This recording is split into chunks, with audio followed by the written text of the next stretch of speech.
বৈষ্ণব আছে, বিদায় পত্রিকা আমাদের ক্যাবিনেট আছে। আচ্ছা, আপনারাও শুধুমাত্র মানে চুপচাপ থেকে চুপ করতে আসে, একটু নিজেদেরকে নিজেদের প্রতিনিধি হিসেবে বিভিন্ন জায়গায় প্রতিনিধিত্ব করেন। আমরা সেই সুযোগ করে দিতে চাই। এখানে কে আওয়ামী লীগ করছে, কে বিএনপি করছে, আমি অনেকে রাজনৈতিক পরিচয় জানি, অনেকে তা জানিও না।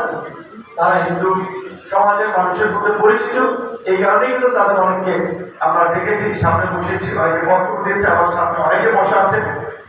আমরা যেটা নির্বাচন আগেও করেছিলাম, এখানে আমরা রাজনৈতিক বিভাজন আমরা করতে চাই না, আমরা সকলকে পথ চলতে চাই।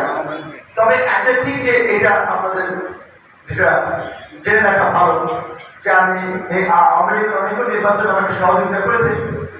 আওয়ামী লীগ একটা বড় দল ছিল, অনেক বছর আওয়ামী লীগ করেছে। দলটা আগে দুইটা ছিল, আওয়ামী লীগ এবং বিএনপি। কেউ বিএনপি করেছে, কেউ আওয়ামী লীগ করেছে।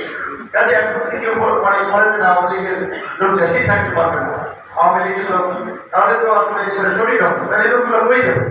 তো স্বাভাবিকভাবে গত 1.5 বছরে যেটা দেখেছি, অনেক জায়গায় যারা আওয়ামী লীগ করেছে, অনেকে বিএনপিতে যোগদান করেছে, কেউ অন্য দলে যোগদান করেছে, বিভিন্ন দলেই যোগদান করেছে। আওয়ামী লীগ এখন রাষ্ট্রীয় আইনে নিষিদ্ধ নানা ধরনের কর্মকাণ্ডের কারণে, কিন্তু এলাকায় যারা একটা রাজনৈতিক দল হিসেবে সমর্থন করতো, দল করতো, মানুষের উপর অন্যায় করে, জুলুম করে, অবিচার করে, তাদের তো আওয়ামী লীগ করার কোনো অপরাধ ছিল না। সেই জায়গা থেকে আমরা বলছি যে এখন ধরেন একটা নির্বাচিত সরকার আছে, আমি খুব বিব্রত করার পরিস্থিতি বলছি। কিন্তু আগে রতনদী তালতলিটা কোথায় একটা অফিস জায়গা প্লাম আপনার 6-7 দিনে খুলে দেওয়া স্লোগান ভিডিওগুলো ফেসবুকে ছেড়ে দিচ্ছে, সেই কাজ করছে 10 দিনের একটা দেখে। আর এইটা কিন্তু রাষ্ট্রের সর্বোচ্চ পর্যায়ে পর্যন্ত নজর দেয়।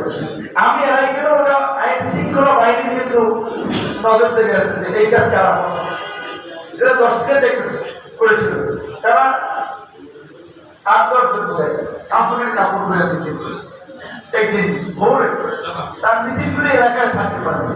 তাহলে যেটা যে পরিমাণ